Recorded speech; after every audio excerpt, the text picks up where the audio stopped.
Hello, and welcome to the online worship for March 28th, 2021. And on behalf of the Unitarian Universalist Church of the Shenandoah Valley, I want to thank you for joining us today. My name is the Reverend Dr. Julie Kane.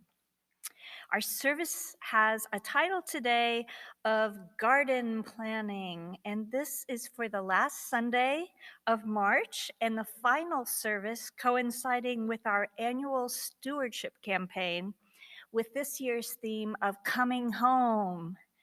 I'll be sharing with you some of our plans for the coming months as we prepare to return to gathering regularly at our church campus and in this beautiful sanctuary. At the end of today's service, you won't want to miss a stewardship testimonial from Shelley Seelove, whose son and husband led last Sunday's service for us. Our opening words are by Ken Patton. This house is for the ingathering of nature and human nature. It is a haven of friendships, a haven in trouble, an open room for the encouragement of our struggle. It is a house of freedom, guarding the dignity and worth of every person.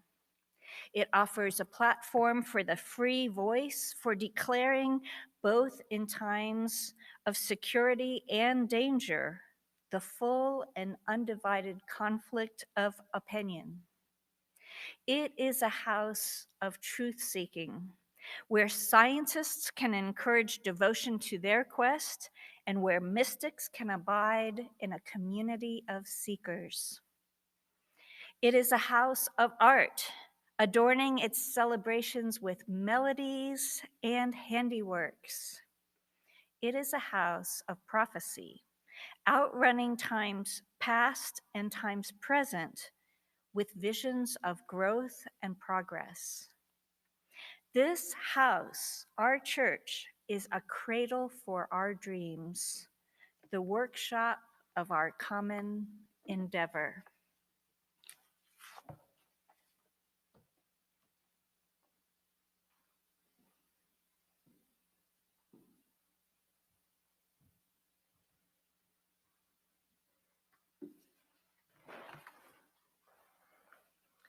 Welcome, everyone. On behalf of the entire congregation, I welcome you to the Unitarian Universalist Church of the Shenandoah Valley. I am Norma Riley, your worship associate for today's service. We gather together with our doubts as well as our convictions, with our fears and our hopes, with our failures and our aspirations, with our sorrows and our joys. Whether you are joining us today for the first time, or you've been a member or a friend for many years, we are glad you are here. Whatever faiths you have known, if any, whatever your background, whoever you are, whomever you love, however you arrived here, you are welcome. Now, as Sal comes forward, let us all say together from our homes the words for lighting our chalice. In the light of truth and the warmth of love, we gather to seek, to sustain, to share. And I invite you to join with us as we say our covenant. Love is the spirit of this church. The quest for truth is its sacrament. To dwell together in peace, to seek the truth in freedom, and to help our neighbor. To these ends, we covenant one with another.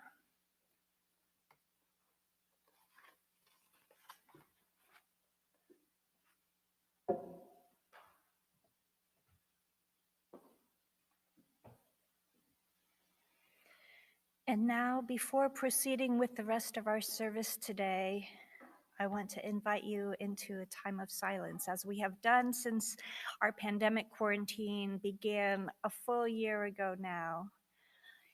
in addition to making a time and a space to lift up all of the challenges and loss of the COVID-19 virus among us, today I want to take time to include in our silence a recognition of two national tragic events that happened within a week of each other.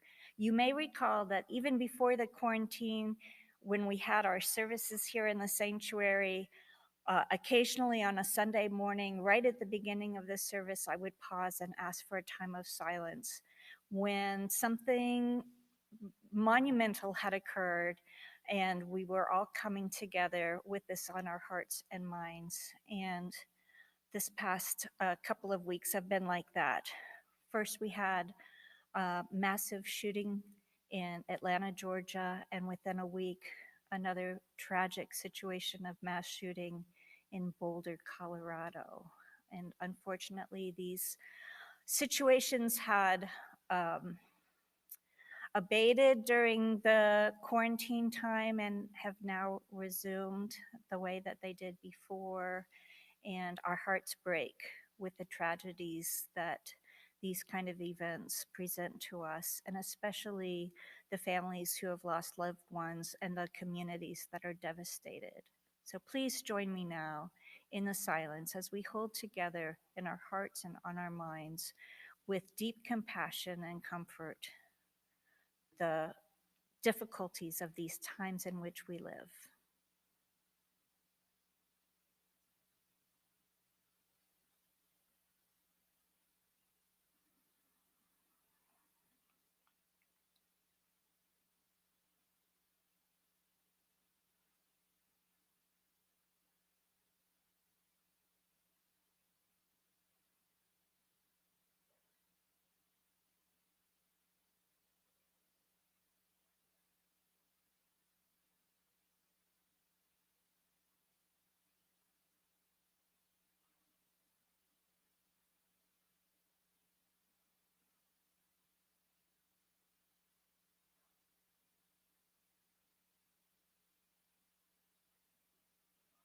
May we each find comfort and compassion in the silence that we share along with this beloved community. May it be so.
For our words of reflection today, we have two short readings from our gray hymnal with its title, Singing the Living Tradition. The first reading is by poet May Sarton. Help us to be the always ever hopeful gardeners of the Spirit, who know that without darkness, nothing comes to birth, as without light, nothing flowers. The second reading is by African American scholar and activist W.E.B. Du Bois.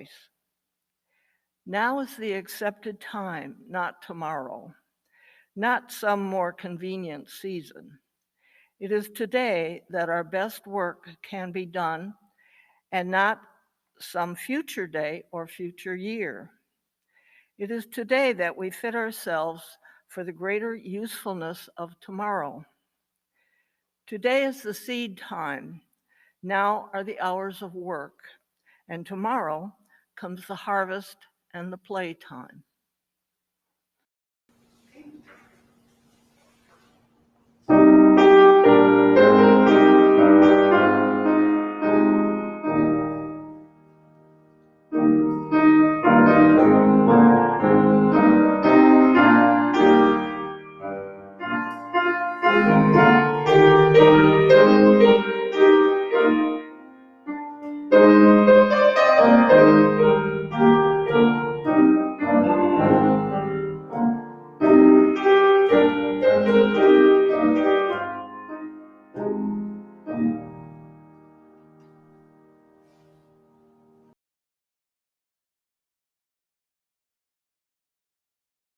There is something very mysterious about gardening.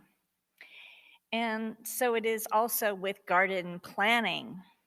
Even though one of my grandfathers was a lifelong farmer back in Indiana where I grew up, and even though I've had good friends who are serious gardeners, I have always felt that I lack the mysterious knack that they have.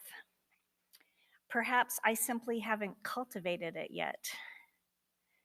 I used to feel that way about people who cook also, that they had a special knack, some special knowledge that seemed quite mysterious to me. During the years of my first career in the restaurant business, I came across quite a few fine cooks. In particular, I recall the chef of the Italian restaurant where I worked for 13 years in Chapel Hill, North Carolina. Gwen was a tornado in the kitchen, leaving a creative mess wherever she went. But the magic thing about her was that no matter what she prepared, from the most simple to the most elaborate, it always tasted wonderful.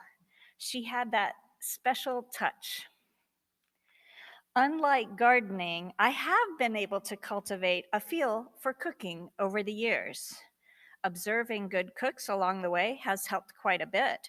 But the real secret to my limited success in cooking is that I got past that awkward stage of feeling like I had no idea what I was doing and into the messy phase of just trying to make something turn out all right, all the way to the more trusting stage where I got excited that something could actually turn out pretty darn tasty. This is the stage where the special ingredient, which is so key to many things in life, came in: the special ingredient of love. Love is that magic touch, and we've all got it for something in our lives. To do anything beautifully, it doesn't actually take years of developing skill and mastery, although that helps. No, it is simply a heartfelt love, a very basic and down to earth joy in the very doing of it. And that joy includes an element of mystery or trust in the process. When the weather is colder, as it is still now on some mornings of early spring in this beautiful northern Shenandoah Valley, when we put seeds into the ground, there is a while when it really doesn't look like anything at all is happening. This is the time when it's easy to fret about the ever-changing weather conditions. When is that last frost really going to be? And once the weather warms up, And as the glorious spring will do before too long, and we can start to see the first signs of life from the seeds we've planted, we can't help but wonder, are those seeds really going to work? Maybe I've got bad seeds if I'm not seeing anything at all. Maybe they won't grow. Maybe some critter has snatched them up, and I'll have nothing to show for all the work that I did to prepare the garden for planting. Breaking up the ground, pulling out the stuff that doesn't belong there, and maybe even boosting the soil with special nutrients. When we don't see anything happening at all, it's easy to think, my seeds are not working. Where are the results of my labor? You might even think you have been irrationally optimistic in all of your ambitious garden planning, that you're really just a dreamer with nothing to show for your efforts and your beautiful vision. But any seasoned gardener will tell you, you just have to wait. You have to be patient for the things that will not be rushed.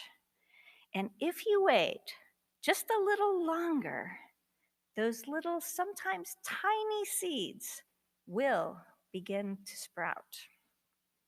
You have to look very carefully at this point because it happens almost imperceptibly, those first few signs of life. And that's when it starts really getting exciting because once those starts get going, the changes that you can see often happen quite quickly, except for one thing. You can't actually see them growing. You can only see that they've grown. How mysterious is that? The only way you can actually see something growing with the naked eye is with time-lapse film, where the actual process is speeded up. Isn't that so cool when you stop to think about it? How amazing is life? So in your garden, once your seeds have sprouted, before too long, there will be much more work to do. That's because once things start growing, the weather warms up and the sun is shining in those glorious full spring days. Before you know it, it's very easy for things to start growing out of control.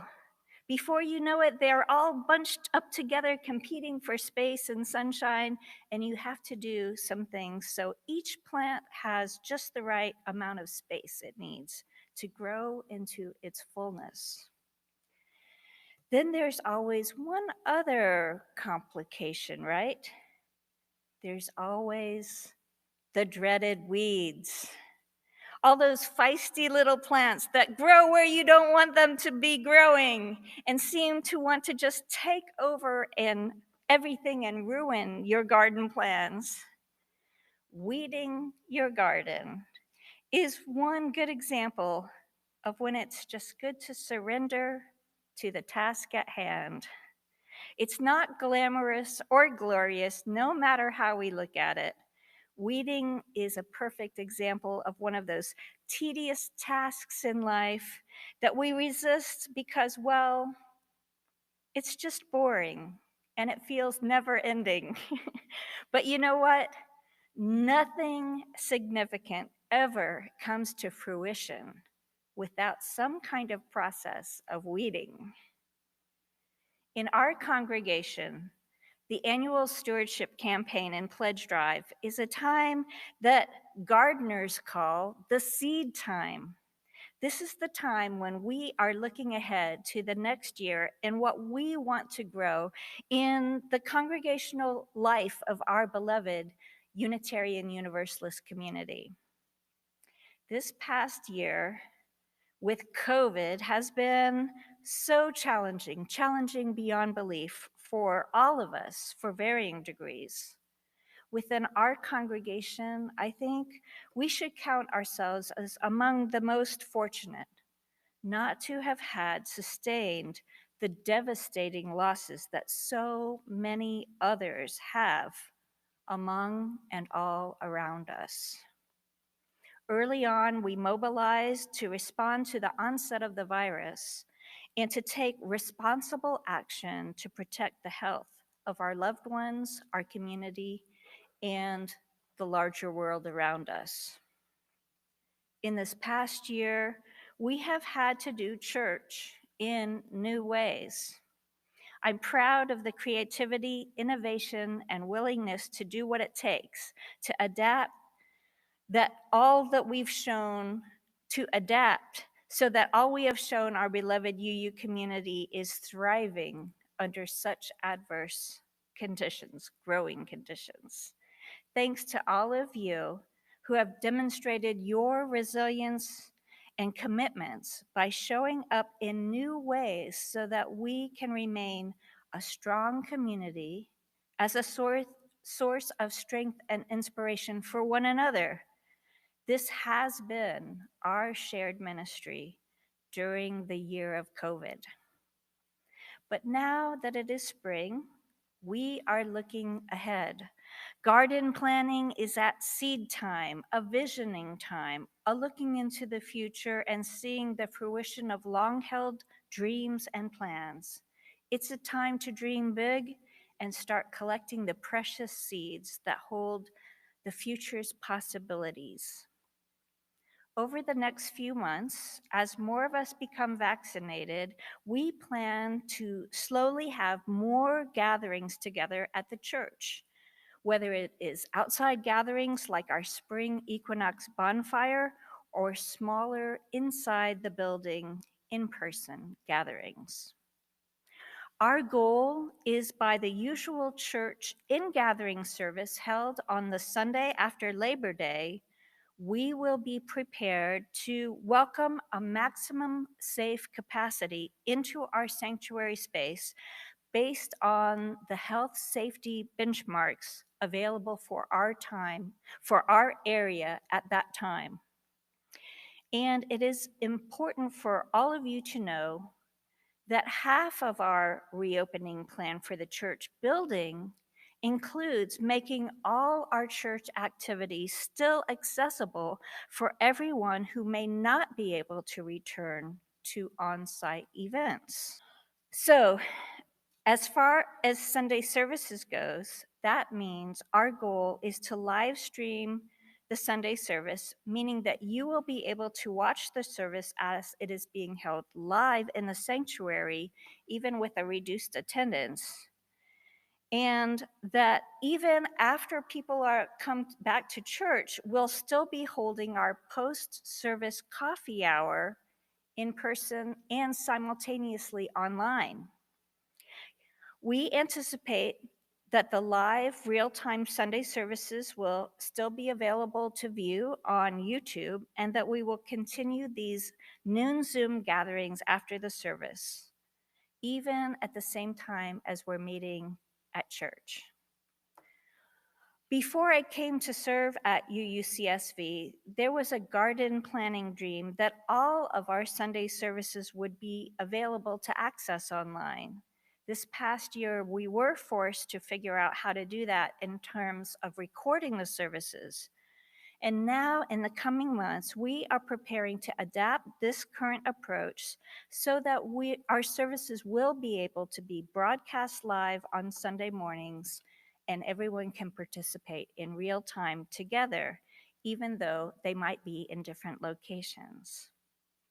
The other important plan we have for our church future, a plan in which we are just now planting the seeds, is that we hope to hire a new half-time staff person to lead our Lifespan Faith Development Program, beginning in August for next year's church program year. We are in the process now of researching our options for finding a gifted and qualified candidate to fill this position. And we are re-envisioning what their job description might be as we continue to modify how we are doing church throughout the week and on Sunday mornings, including how we can make our Sunday school programming accessible for those to participate in person and online as well.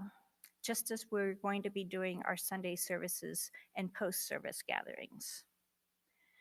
Today, as we look forward to the challenges of the coming year, may we be thankful to be drawing from the wells that previous generations have left for us, grateful to sit in the shade of trees planted in a time before ours, such as it is.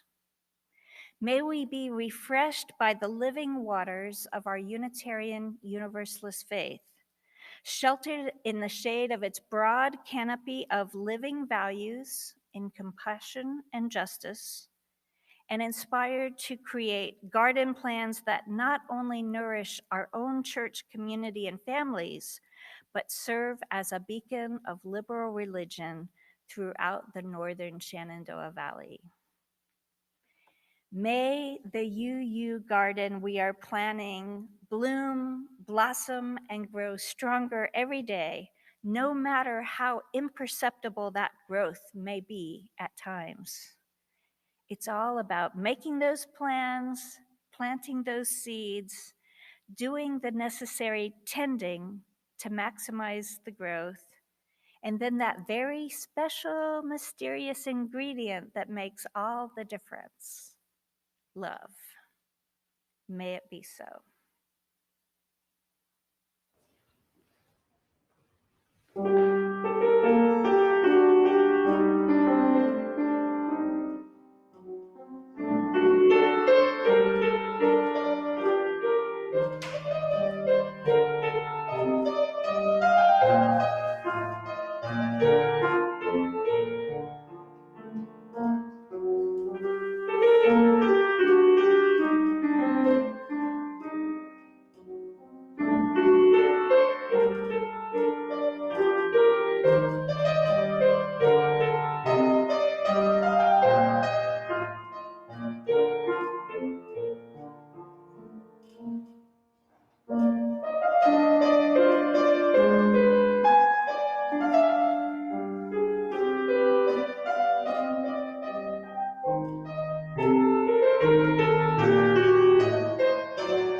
As Sal extinguishes the flame, let us say together from our homes the words for extinguishing our chalice. We extinguish this flame, but not the light of truth, the warmth of our community, or the fire of commitment. These we carry in our hearts until we meet again. The purpose of our church is to encourage all who gather to grow more generous in spirit and in action. We hope you will consider making an offering after today's service through our webpage, uushenandoah.org. This will allow us to exercise that generosity of spirit that for this self-supporting church and its many ministries which continue while we are not able to physically be together. We invite you to join our church community at noon at our virtual post-service gathering for joys and concerns, followed by our coffee hour conversations in smaller breakout groups. The Zoom link is found in your UUCSV email. Thank you for joining us today.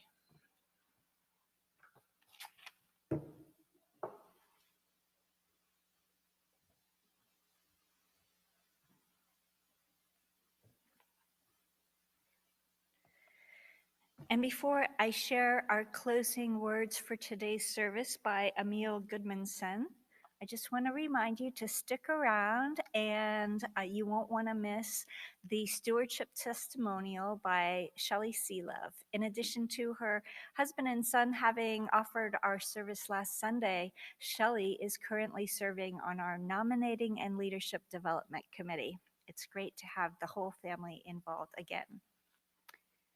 And now, may we have faith in life to do wise planting, that the generations to come may reap even more abundantly than we. May we be bold in bringing to fruition the golden dreams of human kinship and justice. This we ask, that the fields of promise become fields of reality. Continue to stay strong and stay safe as we emerge from the springtime. Many of us vaccinated, but always in keeping in mind to protect those most vulnerable all around us. Thanks for joining us today, and stick around for Shelley's testimonial.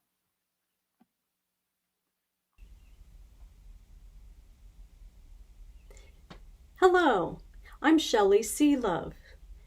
My family's connection to UUCSV goes back over 20 years. The church has been there for me through a lot of really important lifespan situations. Early on, the church was there, and the significant part with that was the opportunity for us to raise our children with important values and philosophies that were connected to our own.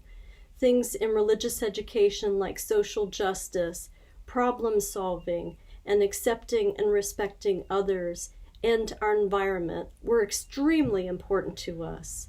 Later, when we had some traumatic things happen, like my father and his traumatic death, and also later with my mother and her dealing with dementia, the church was really there for me. What has meant the most for us over the years, and to me personally, has been how personable and loving the church is. My mother, who was not a UU, would often comment how she liked to attend services with me because of how connected our community seemed, how we seemed like a big family, a big, very loving and extremely welcoming family. And that meant so much. I feel in general the UUCSV is truly a beacon for those who have had difficult experiences in the past to know they have a place to be at home, no matter their beliefs or who they love. And I think that is incredibly important for our community. And for that reason, I encourage us all to continue to support the church. Thank you so much.